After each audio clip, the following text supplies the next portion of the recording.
The GPS coordinates led us deeper into the Appalachian foothills than I'd expected, past the point where cell service died and the hiking trails turned into deer paths. I kept checking my grandfather's compass pendant. Stupid habit, since we had actual navigation equipment, but something about these mountains made me want that extra reassurance. "Signal's holding steady," Georgia announced for the third time in 10 minutes, adjusting her receiver like she could fine-tune Stella's location through sheer willpower.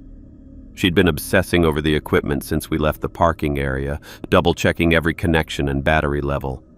I got it. After what happened with her wolf pack in Montana, she needed this research to go perfectly.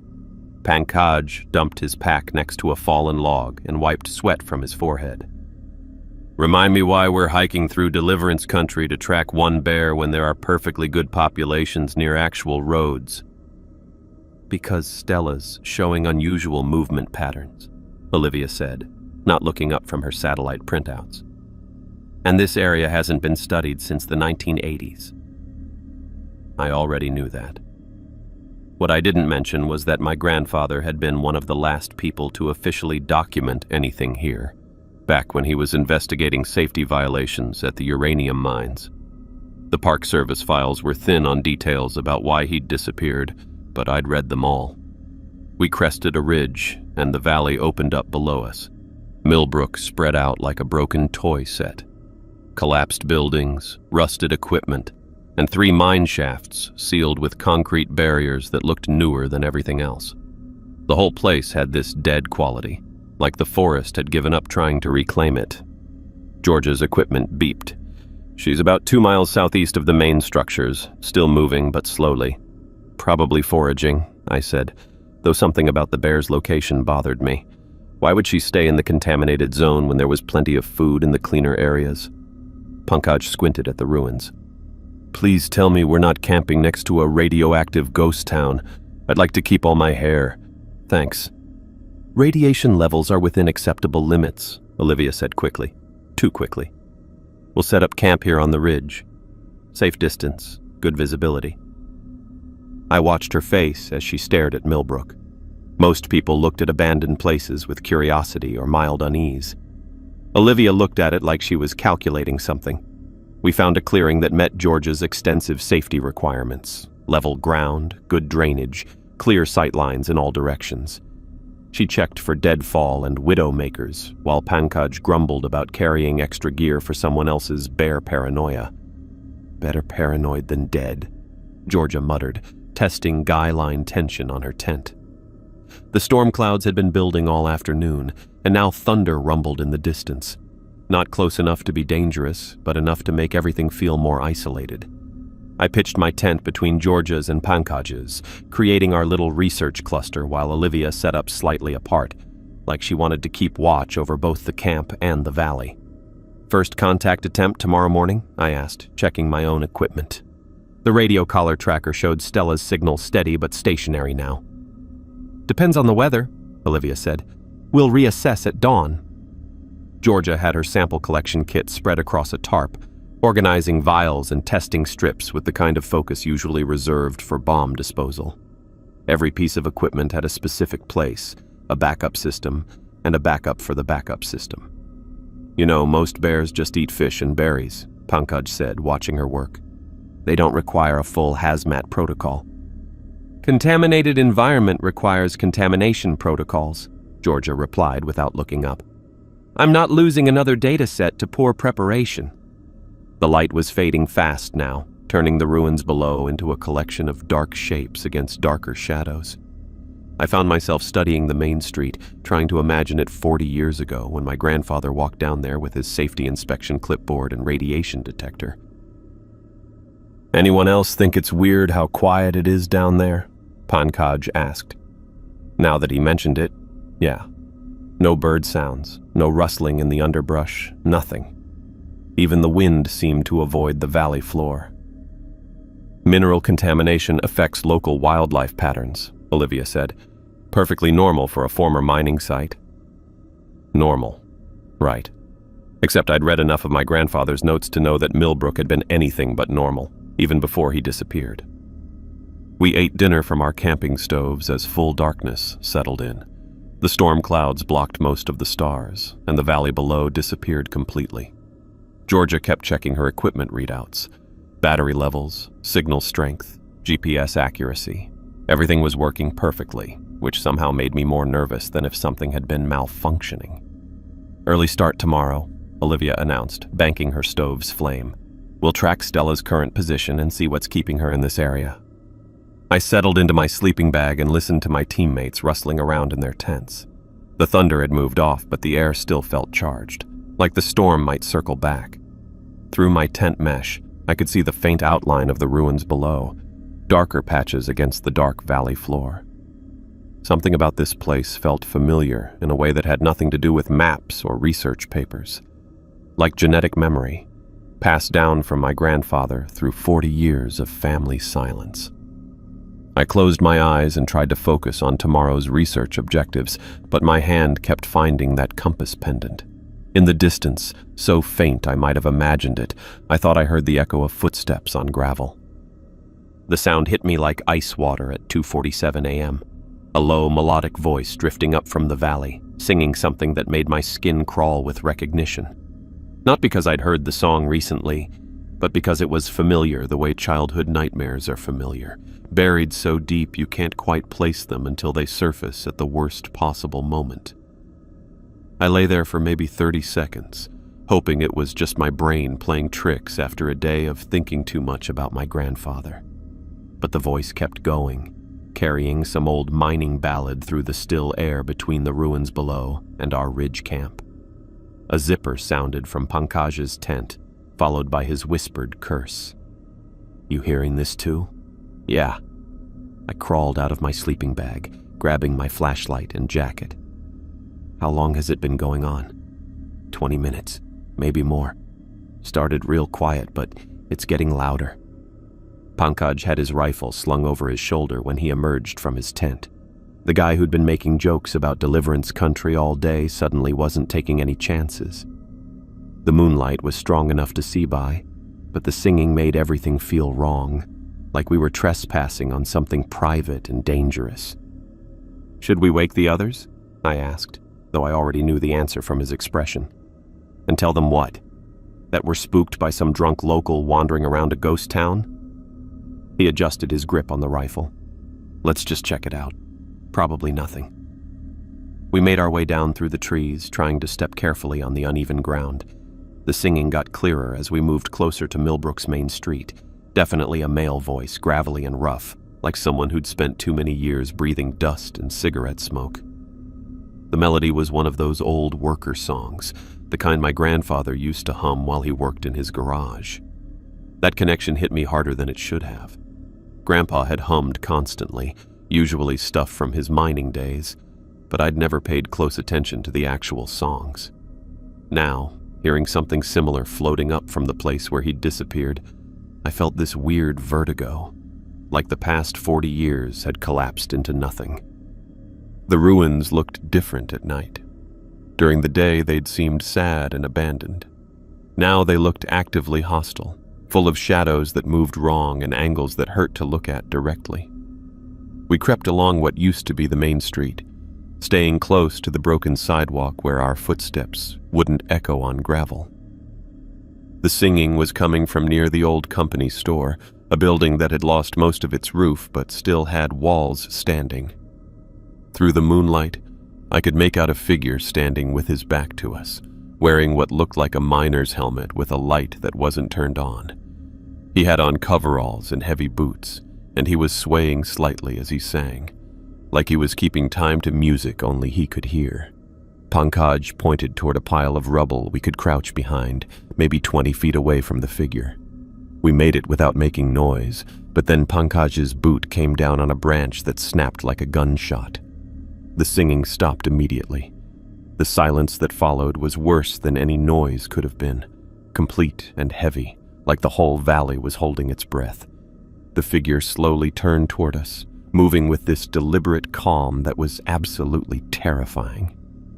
When his face caught the moonlight, I understood why Pankaj's hand had tightened on his rifle.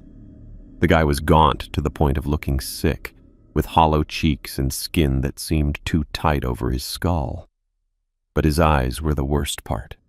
They reflected our flashlight beams like an animal's, throwing back this pale, silvery light that made him look more like a nocturnal predator than a person. He stared at us for maybe 10 seconds, though it felt like hours. There was something about his face that bothered me beyond just the general creepiness, something familiar that I couldn't quite identify. Like I'd seen him before, maybe in an old photograph or a half-remembered dream. Pankaj raised the rifle, not quite pointing it, but making it clear he was ready to. The figure watched this happen with no expression at all, then simply stepped backward into the shadows between the buildings. 1 second he was there, solid and visible in the moonlight, and the next he was gone like he'd never existed. We waited behind that rubble pile for 10 minutes, listening for footsteps or voices or any sign that he was still around. Nothing. Even the normal night sounds seemed muted, like the forest was afraid to make noise. "Think he's gone," Pankaj whispered. "I have no idea." We made our way back to camp without talking, both of us jumping at every shadow and sound. Only when we were back in the safety of our tent cluster did Pankaj lower his rifle. "That was not a drunk local," he said quietly. "No kidding." I wanted to ask if the guy had looked familiar to him too, but that seemed like the kind of question that would make me sound crazy. Instead, I just said goodnight and crawled back into my tent, though I knew sleep wasn't happening anytime soon. I lay there staring at the tent ceiling, trying to figure out why that face had seemed so familiar. The singing had definitely reminded me of my grandfather, but this was something more specific, like I'd seen that exact person before, maybe in one of the old family photos my grandmother kept in shoeboxes. When morning came and Georgia started her usual equipment checks while Olivia studied the weather forecast, neither Pankaj nor I mentioned our midnight encounter. What were we supposed to say? That we'd seen some creepy guy wandering around the ruins, singing old mining songs and disappearing into shadows like a ghost? Yeah, that would go over real well with our scientific expedition leaders. But I couldn't shake the feeling that whoever that was, he'd been expecting us.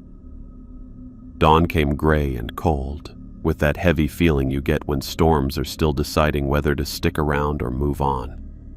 I crawled out of my tent feeling like I'd maybe slept 2 hours total, which was probably optimistic. Pankaj emerged from his tent looking equally rough, and we exchanged one of those looks that said everything without saying anything. Georgia was already up, of course, running through her morning equipment check with the kind of intensity that suggested she'd been awake for a while. "Signal's still holding," she announced, though something in her voice made me look up from lacing my boots. "Still stationary?" I asked. "For the last 6 hours." "Exactly." She frowned at her receiver display. "Either the collars malfunctioned or—" She didn't finish the sentence, but we all knew what she meant. Bears didn't typically stay in one spot for 6 hours unless they were sick, injured, or dead. Olivia packed her gear with efficient movements, already dressed and ready to go. "We'll know soon enough. Weather's holding, so we should get moving." We followed her southeast through terrain that felt wrong in ways I couldn't quite pinpoint. The trees looked stunted, their leaves a sickly yellow-green that didn't match the season. Even the undergrowth seemed sparse and brittle, like the soil couldn't support normal growth patterns. "Mineral contamination," Olivia said when Pankaj commented on the vegetation. The runoff from the mining operations affected everything downstream. That made sense scientifically, but it didn't explain why the whole area felt hostile, like we were walking through something that actively wanted us gone. 2 hours in, Georgia stopped so suddenly that I almost walked into her. Holy shit. She was staring at a massive oak tree, its trunk scarred with claw marks that started about 8 feet up and ran down to the ground in deep, parallel gouges. Each mark was easily 3 inches wide and carved so deep into the wood that sap was still bleeding from the wounds. Pankaj circled the tree, rifle in hand. "Black bears don't get that high, and they sure as hell don't have claws this big." I ran my fingers along one of the gouges. The wood felt warm, almost feverish, and there was this smell like burnt metal that made my nose itch. Grizzly territory? Not in these mountains, Olivia said, though she was photographing the marks with the kind of focus that suggested she wasn't entirely surprised. Not for over a century. We found 3 more trees with similar damage over the next half-mile, each set of marks larger and more violent than the last. George's equipment was going crazy now, beeping constantly as we got closer to whatever was waiting for us. That's when Pankaj found the blood. It started as scattered drops on the leaves, dark and thick enough to still look wet despite the morning dew. The trail led us through a gap between 2 massive boulders into a clearing that made my stomach drop the second I saw it. Stella's remains were spread across 40 feet of open ground in a pattern that looked almost deliberate.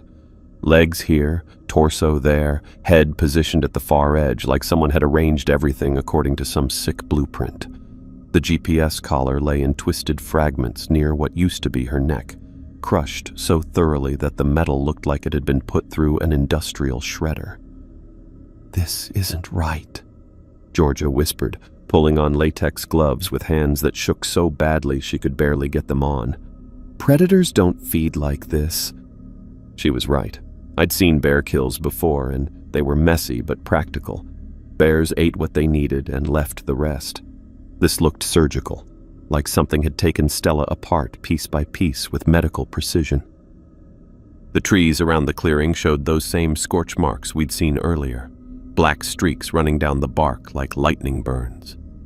The soil had that metallic smell again, sharp and chemical in a way that reminded me of my grandfather's old Geiger counter when he'd let me play with it as a kid. Pankaj was studying the ground near the largest piece of the carcass. "Got human tracks here. Work boots, size 10 or 11, distinctive tread pattern." My skin went cold. "Leading which direction?" "Toward Millbrook." He followed the prints to the edge of the clearing where they disappeared onto rocky ground. Whoever it was, they were here recently, maybe last night. I stared at those boot prints and felt something click into place in my brain. The singing man from last night, standing in the ruins in his coveralls and heavy boots. Either he'd witnessed whatever did this to Stella, or he'd done it himself. Neither option made me feel any better about our situation. Georgia managed to collect tissue samples despite her shaking hands, sealing them in sterile containers with the methodical precision that had kept her sane through worse disasters. Olivia photographed everything from multiple angles, maintaining scientific protocol even though I could see the strain around her eyes.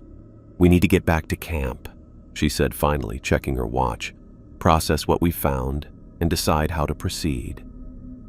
As we packed up the evidence, I couldn't stop thinking about those work boot prints and the way that singing man had looked at us in the moonlight, like he'd been expecting us to show up, like he knew exactly what we were going to find.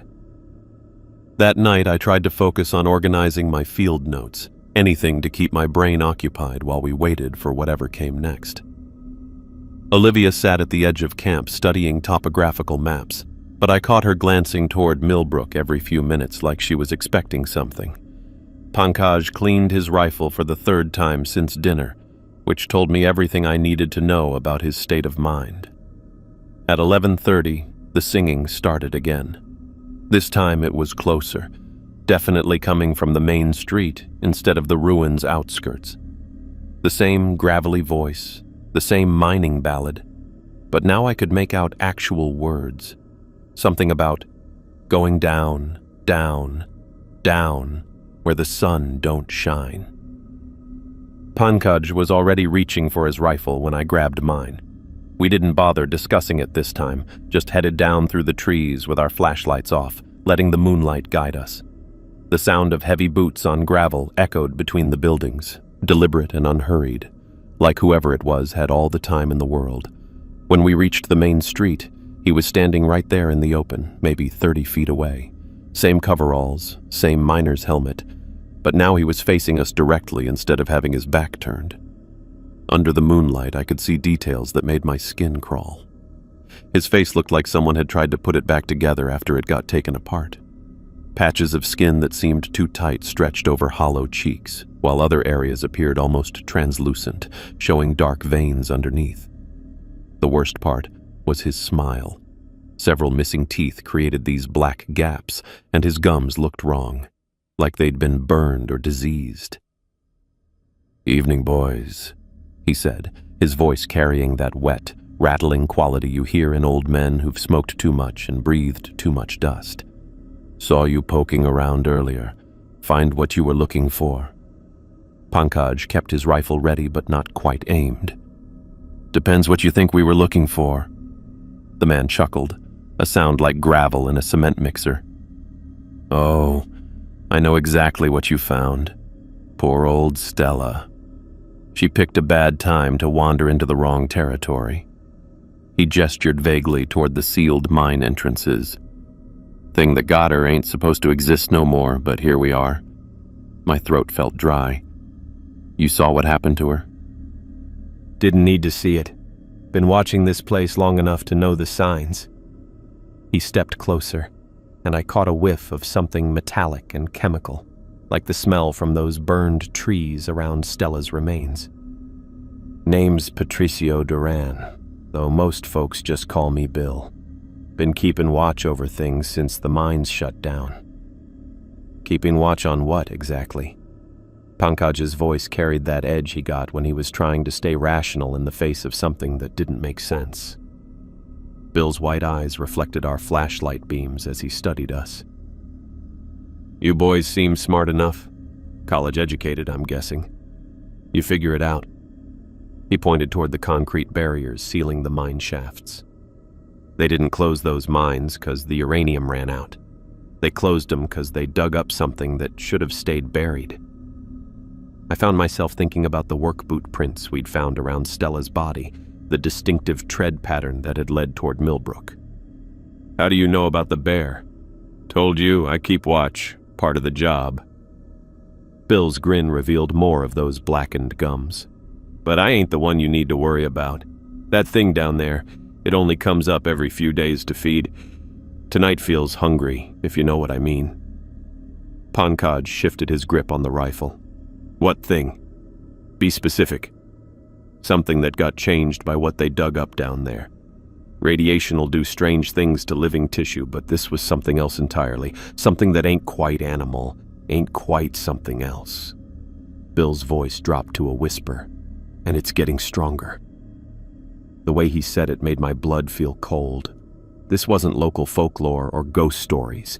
Bill was talking about something real and dangerous, something that had torn apart a 400-pound black bear like she was made of tissue paper. "You need to pack up and get out of here," Bill continued, shuffling backward toward the ruins. "Take your friends and your fancy equipment and don't look back. Some places ain't meant for visitors." "Wait!" I called out, but he was already disappearing between the buildings, his miner's helmet light creating weird shadows on the broken walls. "How did you know we found Stella if you weren't there?" His voice echoed back from somewhere in the darkness. "I told you, son. I keep watch. It's what I do." Then he was gone, leaving us standing alone in the middle of Millbrook's main street, with more questions than answers, and the distinct feeling that we were being observed by something much worse than a lonely old man who'd spent too many years breathing toxic air. Pankaj lowered his rifle slowly. "That guy knows way more than he's telling us." "Yeah." I stared at the place where Bill had vanished. "Question is, what's he trying to protect us from?" We made our way back to camp without talking, both of us jumping at shadows and sounds that probably weren't there. But I couldn't shake the feeling that Bill's warning had been genuine, or that whatever had killed Stella was still out there, waiting for the right moment to show itself. And based on what Bill had said about tonight feeling hungry, that moment might be coming sooner than any of us were ready for. The walk back to camp felt like it took forever, both of us checking over our shoulders every few steps. By the time we reached our tents, I'd already made up my mind about what we needed to do next, even though the rational part of my brain was screaming that it was a terrible idea. "We're going into those mines tomorrow," I announced as we reached the others.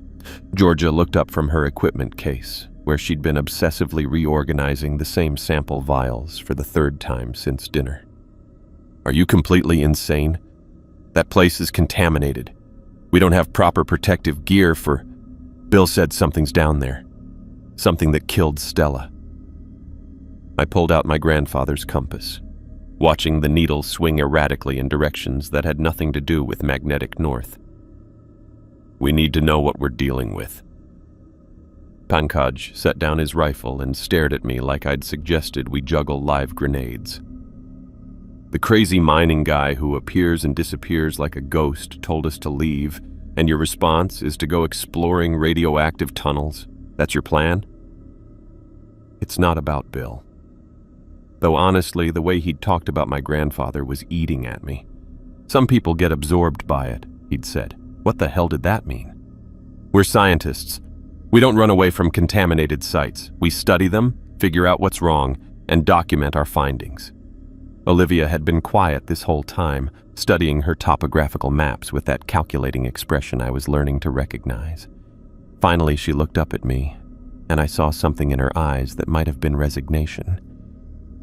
I've been researching Millbrook's history, she said slowly. The mining operations, the uranium extraction, why they shut everything down so suddenly. Georgia stopped reorganizing her vials. You've been researching it? Since when? Since before we got here. Olivia folded her map with precise movements. The official records say they closed the mines in 1983 due to depleted ore reserves and environmental concerns. But the geological surveys from the 1970s showed significant untapped deposits. They abandoned billions of dollars worth of uranium for reasons that don't appear in any public documentation. Pankaj leaned forward. So, what really happened? Workers started reporting unusual incidents, equipment malfunctions, strange sounds from the deeper tunnels, animals behaving aggressively near the mine entrances. Olivia's voice carried the tone of someone reciting facts they wished weren't true. 3 miners disappeared completely. The company blamed cave-ins, but search teams never found any bodies or evidence of structural collapse. My skin felt cold. When did the disappearances happen? Between 1982 and 1983. The last one was a safety inspector named... She consulted her notes. Hiroshi Sanders. The compass slipped from my fingers and hit the ground with a metallic clink. Hiroshi Sanders. My grandfather's name. Kazuki? George's voice sounded like it was coming from underwater. Are you okay? I picked up the compass, trying to keep my hands steady. That was my grandfather. He disappeared investigating these mines 40 years ago. The silence stretched between us, heavy with implications none of us wanted to voice. Finally, Olivia nodded, like she'd been expecting this revelation. That's why you're here, she said quietly. Not just for the bear research. You've been looking for answers about your family. Maybe. I met her eyes. And maybe that's why you picked this location. You knew about the connection. She didn't deny it, which told me everything I needed to know about how much she'd been hiding from us. Look, Pankaj said, breaking the tension. Family mysteries aside, going into radioactive mines without proper equipment is suicide. Even if there's something down there, we'll be dead from radiation exposure before we find it. The concrete barriers have gaps, Olivia said, surprising all of us. Erosion from 40 years of weather. The entrance to the main shaft is accessible if you know where to look. Georgia stared at her. You've been down there already. Preliminary survey only. Radiation levels are elevated but not immediately lethal with limited exposure. Olivia's matter-of-fact delivery made it sound like she was discussing weather patterns. We'd need to limit our time underground and monitor exposure carefully. This is insane, Pankaj muttered, but he was already checking his equipment like he'd accepted the inevitable. We spent the rest of the evening planning the descent. Georgia compiled every piece of detection equipment we had: radiation monitors, electromagnetic sensors, air quality meters. Pankaj insisted on bringing his rifle, despite my pointing out that bullets wouldn't do much good against radioactive contamination. Maybe not, he said, cleaning the barrel for the 4th time. But after seeing what happened to Stella, I'm not going anywhere without firepower. I couldn't argue with that logic. The next morning dawned gray and humid, with storm clouds building on the horizon. We made our way down to Millbrook's Main Street, following Olivia to the largest of the sealed mine entrances. The concrete barrier looked solid from a distance, but up close I could see the gaps she'd mentioned, places where decades of freeze-thaw cycles had cracked the cement, creating openings just wide enough for a person to crawl through. "Radiation levels are elevated but manageable," Georgia announced, checking her detector. "We should limit exposure to 30 minutes maximum." Olivia went first, squeezing through the largest gap with the confidence of someone who'd done this before. I followed, and the temperature dropped about 20 degrees the moment I passed through the barrier.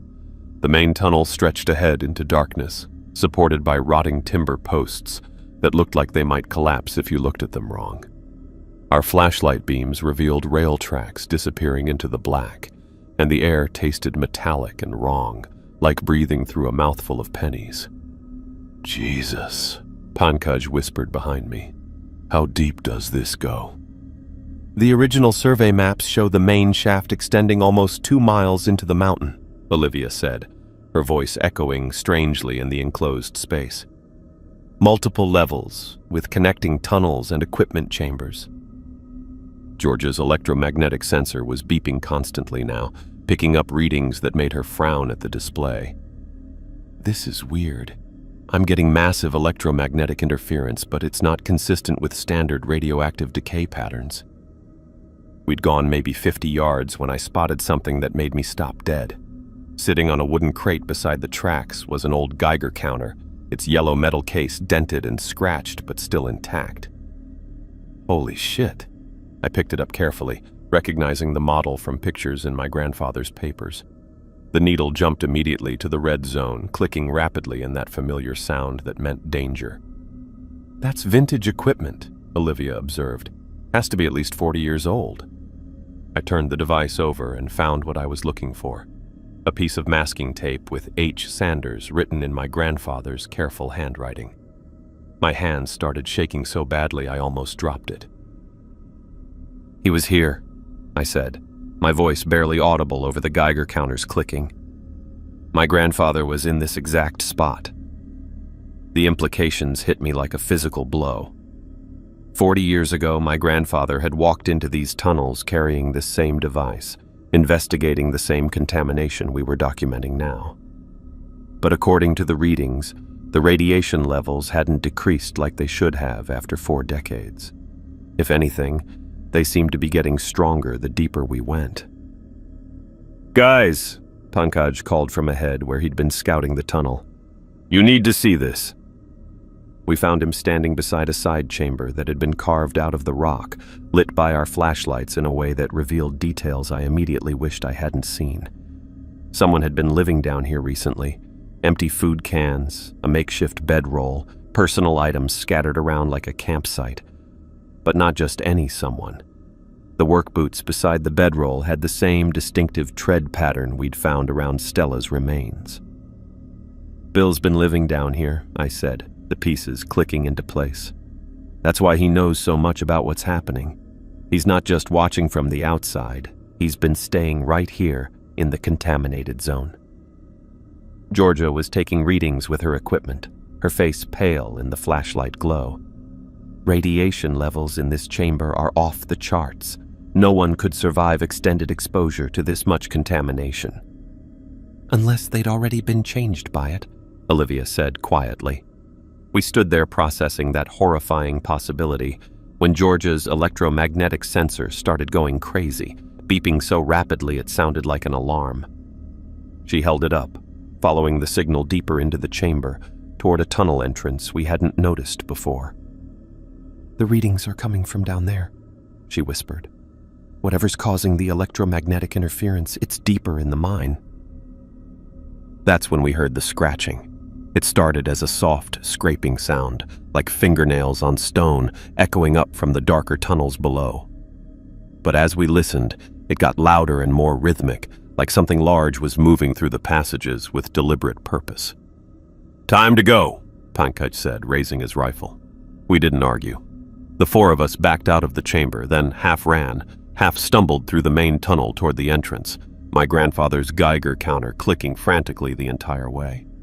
The scratching sound followed us, staying just at the edge of our hearing but never getting closer, like whatever was making it wanted us to know it was there. When we finally squeezed through the concrete barrier and emerged into daylight, all of us were breathing hard and sweating despite the cool air. Georgia immediately checked our radiation exposure levels while Pankaj kept his rifle trained on the mine entrance. Exposure was within acceptable limits, Georgia announced, though her voice shook slightly. But those electromagnetic readings were unlike anything I've ever seen. Whatever's down there, it's not just radioactive contamination. I stared at the Geiger counter in my hands, my grandfather's handwriting still visible on the faded tape. The needle had finally dropped back to normal levels, but the damage was done. I'd found proof that he'd been here, in this exact spot, investigating the same mysteries that had drawn us to Millbrook. The question was, what had happened to him after he'd left this device behind? "We should get back to camp," Olivia said, checking her watch. "Process what we've found and decide our next steps." As we walked back toward the ridge, I couldn't shake the feeling that something was watching us from the mine entrance. Not Bill this time, something else. Something that had been waiting in the deeper tunnels for 40 years, growing stronger instead of weaker, feeding on whatever corruption had been disturbed when the miners dug too deep. And based on what we'd just seen, I was starting to think my grandfather hadn't just disappeared. He'd been absorbed by it, just like Bill had said. The only question was whether the same thing was going to happen to us. Pankaj insisted on taking first watch, and honestly, after everything we'd seen in the mines, I wasn't going to argue with the guy who'd brought the rifle. He positioned himself at the edge of our camp with his back to a big oak tree, radio clipped to his vest and weapon across his lap, like he was expecting trouble. 4-hour shifts, he'd said, checking his watch. "Wake me at 7 if nothing happens." I'd crawled into my sleeping bag around 11, but sleep wasn't happening. Every time I closed my eyes, I saw my grandfather's handwriting on that Geiger counter, heard the scratching sounds echoing up from the deeper tunnels. The implications kept circling through my brain like water down a drain. He'd been here, in those exact tunnels, probably investigating the same electromagnetic readings that had sent Georgia's equipment crazy. At 3:15 a.m., Pankaj's screams cut through the night like a chainsaw. I was out of my tent before I was fully awake, stumbling toward his position with my flashlight sweeping wildly through the trees. Georgia and Olivia emerged from their own tents, both looking like they'd been yanked from nightmares. "Pankaj!" I called out, but the screaming had already stopped, replaced by a silence that felt thick and wrong. We reached his watch position and found nothing. Not nothing. Worse than nothing.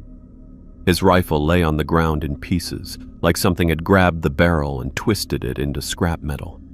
His radio was smashed flat against the oak tree, plastic fragments scattered across the roots.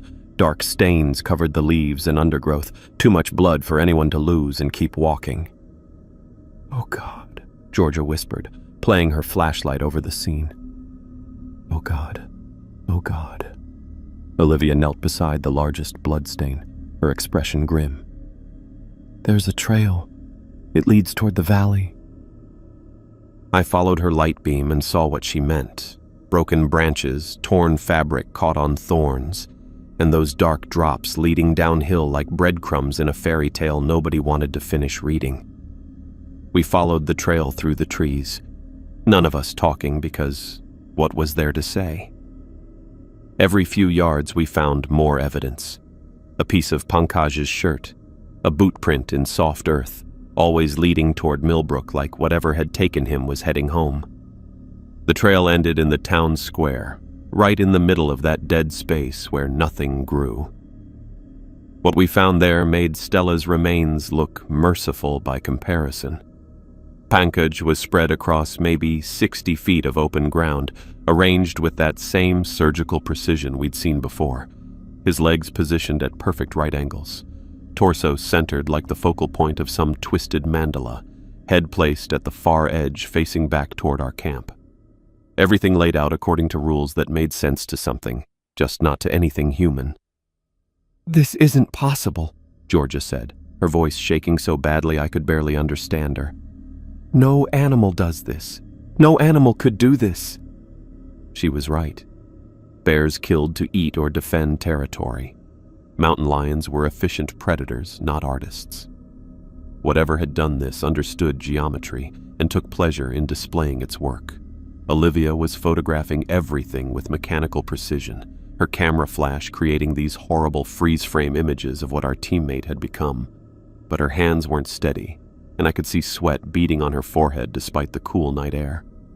I made myself walk the perimeter, documenting details because that's what my grandfather would have done, what any researcher would do when faced with evidence that shattered everything they thought they knew about the natural world. The twisted rifle, and it was definitely twisted. Metal bent into impossible spirals like it had been heated and reshaped by hand. Burn marks in the dirt around each piece of Pancade's body, perfect circles that looked like someone had pressed hot metal against the ground.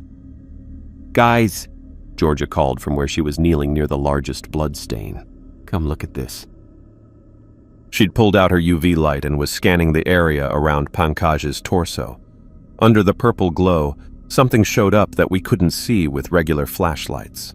A substance that glowed pale green, smeared across the ground in patterns that might have been symbols or might have been random. It looked organic but wrong, like phosphorescent algae that had been mixed with motor oil. "What the hell is that?" I asked. "I have no idea." She scraped some into a sample vial, her movements jerky and nervous. "It's not in any of my reference materials. The chemical composition is unlike anything I've documented before." That's when I heard the breathing. Not human breathing, something deeper and more deliberate, like the sound a large animal makes when it's trying to stay quiet but can't quite manage it. Coming from the ruins behind us, somewhere in the maze of collapsed buildings and rusted equipment. We all heard it. Olivia's camera stopped clicking. Georgia's UV light went dark. Even the night sounds that had been starting to return after our arrival cut off completely. "We need to leave," Olivia said quietly. "Right now." Nobody argued.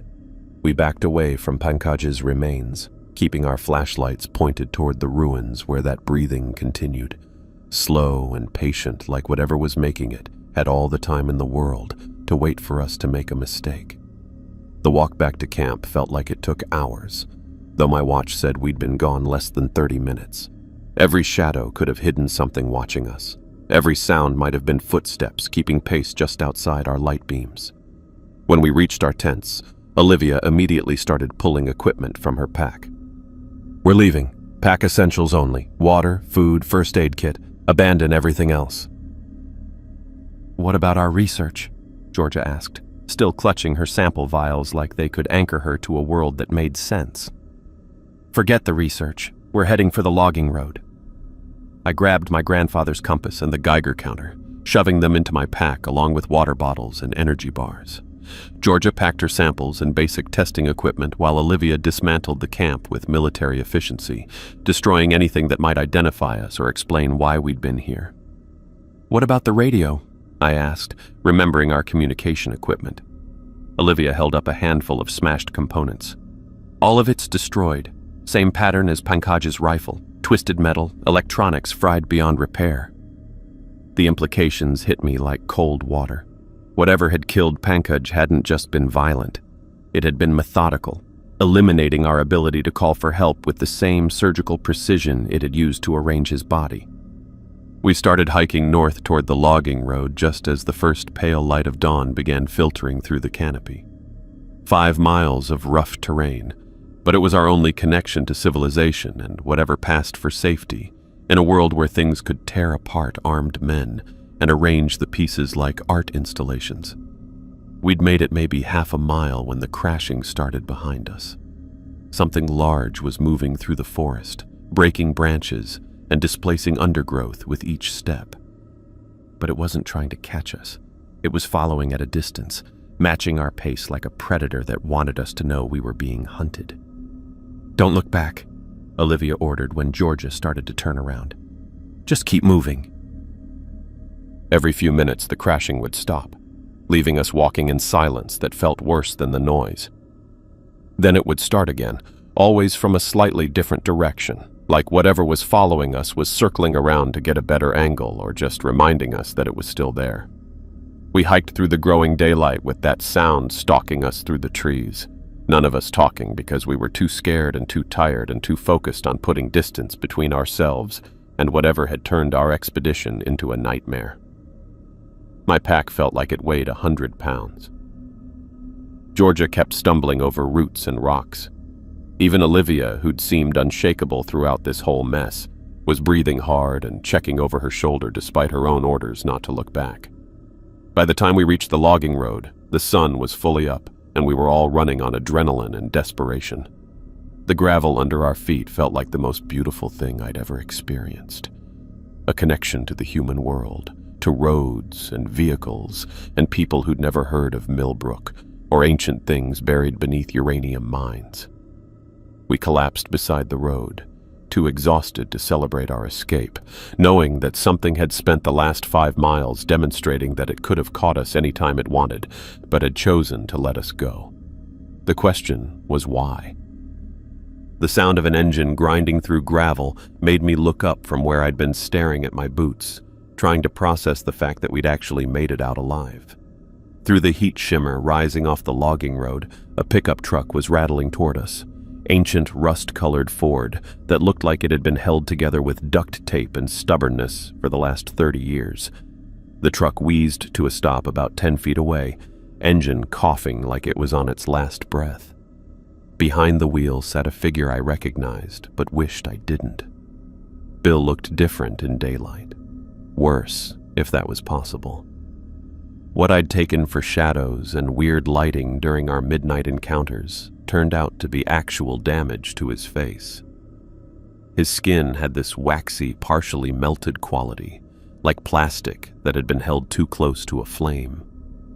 Patches of it were so thin they were almost translucent, showing dark veins underneath that pulsed with something that wasn't quite blood. His eyes had gone completely white, not just the irises, but everything, like cataracts had grown over his entire eyeball. "Get in the truck bed," he called out, his voice carrying that same wet, rattling quality but somehow more urgent. "All of you, right now."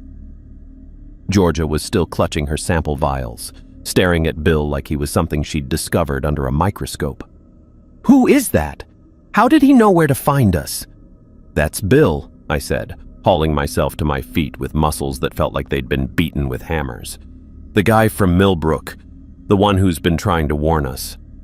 Olivia was already moving toward the truck, her pack slung over her shoulder. "We need transportation. Questions can wait."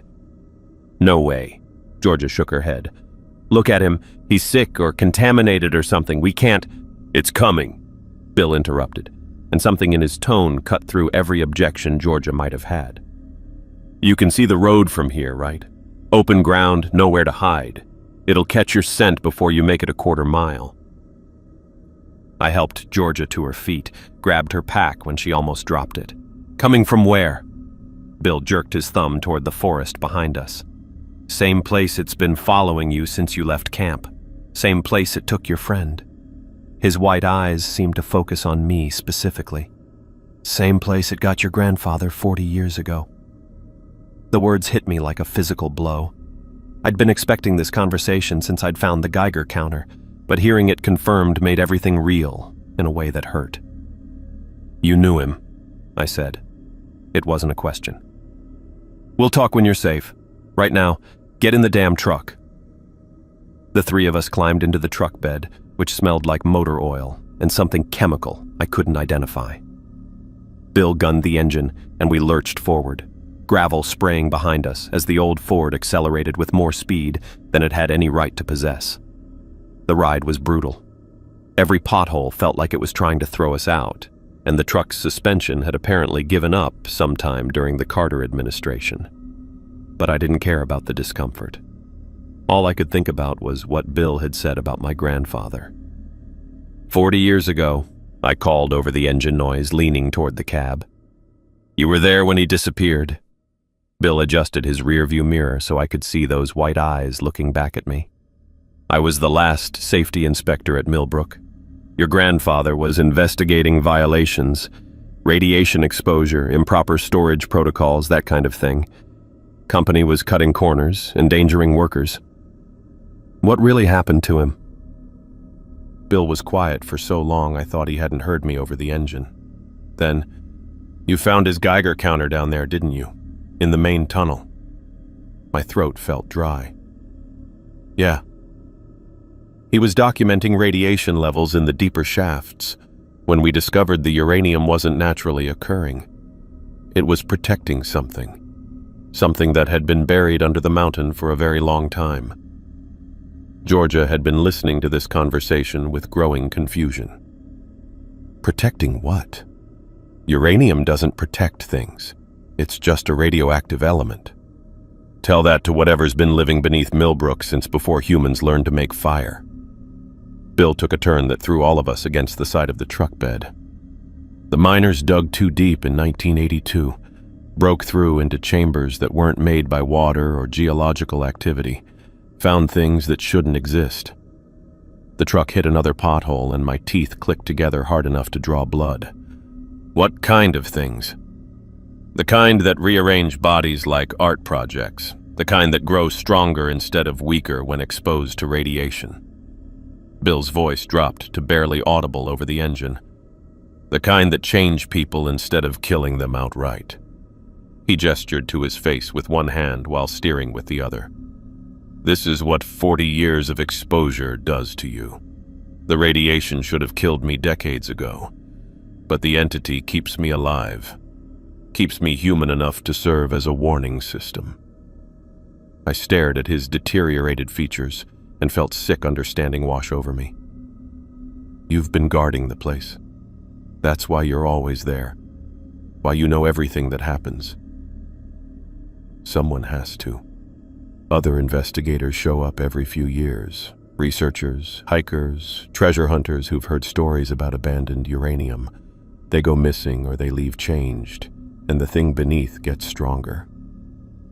Olivia had been quiet this whole time, but now she leaned forward. How many others have you seen? Dozens over the years. Most I can scare away with stories about radiation poisoning and unstable tunnels. The persistent ones. He shrugged. Well, you saw what happened to your friend. The highway appeared ahead of us, blessed asphalt stretching toward civilization. Bill slowed the truck as we approached the intersection, and I could see a gas station about half a mile up the road. What about my grandfather? I pressed. You said he got absorbed by it. What does that mean? Bill pulled onto the highway, the truck's engine finally settling into something resembling normal operation. Some people it kills and rearranges, others it changes, like me. And some, he met my eyes in the mirror again. Some it takes completely, absorbs them into itself, uses their knowledge and memories. Your grandfather was documenting everything when it happened, every measurement, every observation about the entity's behavior. The gas station was getting closer, its bright signs promising hot coffee and normal human problems like credit card readers and price per gallon. It learned from him, I said, the pieces clicking together in ways I didn't want to understand. That's why it's so methodical now, why it arranges bodies with surgical precision. Your grandfather was a careful man, precise. The entity inherited those qualities when it absorbed him. Bill pulled into the gas station and parked beside the building. It's been using his methodical approach to study everyone who comes to Millbrook since then. We climbed out of the truck bed on shaking legs. Georgia immediately headed for the store, probably to call for help or just get away from this conversation. Olivia lingered near the truck, her expression unreadable. What do we tell people? I asked Bill. About Pankaj, about what we saw down there. Bear attack. Drought conditions making predators more aggressive. That's what the official report will say anyway. Bill's white eyes seemed to bore into me. The truth would just bring more victims, more researchers who think they can study something that's been learning how to kill people for 40 years. And if we don't stay quiet, then you'll be back, all of you. Something will draw you back to Millbrook, and next time I won't be able to help." He put the truck in gear. "Your grandfather's still down there in a way, part of the entity now. He'd want you to stay away." Bill drove off without another word, leaving us standing beside a gas station that felt like the most normal place in the universe. Cars passing on the highway, people buying snacks and filling up their tanks, completely oblivious to the fact that something ancient and hungry was feeding in the mountains less than 20 miles away. I watched his truck disappear around a bend in the road and realized I was holding my grandfather's compass again, the needle pointing steadily toward Millbrook like it always had. Some secrets are meant to stay buried, but they call to us anyway. I put the compass in my pocket and followed Georgia into the store to start lying about what had killed our friend. Inside the gas station, fluorescent lights buzzed over rows of candy bars and energy drinks like nothing had changed, like we hadn't just spent the last 6 hours running from something that rearranged human beings for sport. The normalcy felt almost violent, people buying coffee and lottery tickets while I stood there trying to figure out how to lie about watching my teammate get torn apart by something that shouldn't exist. Georgia was already at the payphone near the restrooms, her hands shaking so badly she kept dropping quarters. I could hear fragments of her conversation through the store's background noise. Emergency evacuation, and missing team member, and immediate response required. Her voice cracked on every other word. Olivia moved past me toward the counter, her phone already pressed to her ear. She was talking to someone at the Park Service, her tone professional and controlled in a way that made my skin crawl, like she'd done this before. "Wildlife incident at the Millbrook research site," she was saying. "1 fatality, 3 survivors requiring medical evaluation. We need immediate helicopter extraction and a containment team for the area." Containment team. Not search and rescue. Containment. I bought a Coke I didn't want and tried to process what Bill had told me about my grandfather. Absorbed by the entity. Part of it now. Using his methodical approach to study victims. The pieces fit together in ways that made me want to throw up, but they fit. My grandfather had always been precise about everything. His tools organized by size, his garden planted in perfect rows, even his handwriting measured and careful. If something had absorbed those qualities along with his consciousness, if it was using his systematic nature to become a more efficient predator. The Coke tasted like metal and regret.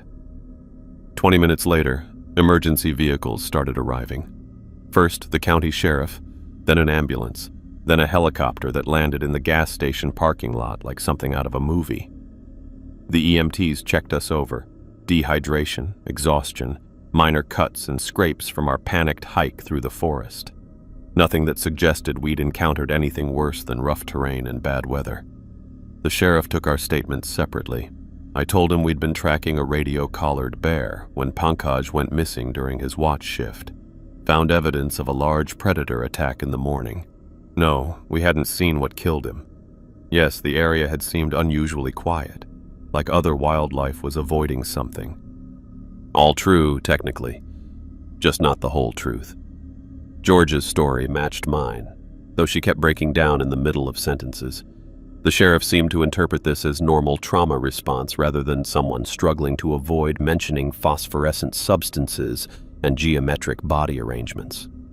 Olivia's account was perfect. Detailed enough to seem credible, vague enough to avoid uncomfortable questions. She mentioned unusual animal behavior patterns and recommended the area be temporarily closed to civilian access until wildlife management could assess the situation. 3 hours later, we were in a Park Service facility 40 miles away, giving more detailed reports to officials who nodded sympathetically and took careful notes. The helicopter crew that had gone to retrieve Pankaj's remains came back grim-faced, confirming that large predator attacks could be particularly brutal during drought conditions when normal food sources were scarce. Aggressive behavior patterns, one of them explained to the assembled officials. Bears and mountain lions get desperate, start taking risks they normally wouldn't. Attacking humans becomes more likely. I wanted to ask if they'd seen the geometric arrangement, the burn marks, the twisted metal. But Olivia caught my eye and shook her head almost imperceptibly. The official report, when it came out a week later, blamed Pankaj's death on aggressive wildlife behavior consistent with drought stress responses in large predators. Millbrook remained off-limits to civilians due to ongoing radiation concerns and unstable wildlife patterns in the recovery zone. Case closed, file archived, nothing to see here. Georgia discovered her tissue samples had vanished sometime during the evacuation. The sample vials were still in her pack, but they were empty, not just lacking biological material, but completely sterile, like they'd been chemically cleaned to remove every trace of whatever she'd collected. Her testing equipment showed similar problems. Data files corrupted beyond recovery, electromagnetic readings wiped from memory cards, even her handwritten notes had somehow become illegible. The ink faded to nothing. "It's not possible," she kept saying, staring at pages that should have contained detailed observations, but now showed only blank paper. Ink doesn't just disappear. Data doesn't corrupt in solid-state drives. But it had, and we all knew why, even if we couldn't say it out loud. Olivia transferred to a research facility in Colorado 2 weeks after we got back. No forwarding address, no goodbye, just gone one day like she'd never existed. When I tried calling the Park Service to reach her, they told me no one by that name had ever worked in their wildlife division. That scared me more than anything else we'd encountered. Georgia lasted 3 weeks before quitting research entirely. She sent me a single email. Going back to Austria. My father was right about stable careers. Some things aren't worth studying. I understood completely, but it still felt like another death. 3 weeks after Millbrook, I finally worked up the courage to visit my grandmother's house, the place where I'd grown up after my parents died, where my grandfather's things had sat untouched in the basement for 40 years like a shrine to unfinished business. My grandmother had passed away 2 years earlier, leaving me the house and everything in it. I'd been meaning to clean out the basement forever, but there had always been some excuse. Work, research projects, anything to avoid dealing with family ghosts. Now I needed answers more than I needed to avoid painful memories. The basement smelled like old wood and mothballs and something chemical I couldn't identify, but that reminded me of the mine tunnels. My grandfather's workshop occupied one corner, hand tools organized by size and function, everything exactly where he'd left it 4 decades ago. Even his coffee cup still sat on the workbench, a ring of ancient stains marking where he'd set it down for the last time. But it was the filing cabinet in the back corner that made my heart stop. 3 drawers full of journals, notebooks, and loose papers, all in my grandfather's careful handwriting. Maps of Millbrook from before the mines closed. Radiation readings that matched what we'd found during our expedition. And stories, dozens of them, handwritten accounts dating back generations. My great-grandfather's notes about miners who'd gone missing in the 1940s. Stories from the 1920s about things that shouldn't be, disturbing construction crews. Even older accounts, written in Japanese characters I couldn't read, but somehow understood the meaning of. Warnings about sleeping things beneath mountains, about places where the earth itself was hungry. The pattern went back over a century. My family hadn't just stumbled onto Millbrook by accident. We'd been connected to it for generations, drawn back to the same cursed ground, like iron filings to a magnet. And we'd all known on some level what we were walking into. The final journal entry, dated 3 days before my grandfather's disappearance, was written in English. The radiation levels are consistent with geological surveys, but the source is wrong. This isn't natural uranium decay. It's protecting something that's been sleeping beneath the mountain since before recorded history. The miners have awakened it with their deep excavations, and now it's learning about us, studying our patterns and behaviors. I understand why my father and grandfather came here before me. We're connected to this place in ways I can't fully explain, but the family stories make sense now. Something calls to us, generation after generation, drawing us back to serve as what? Witnesses? Guardians? Food? If I don't return from tomorrow's survey, know that I chose to go anyway. Some secrets are meant to stay buried, but they call to us anyway.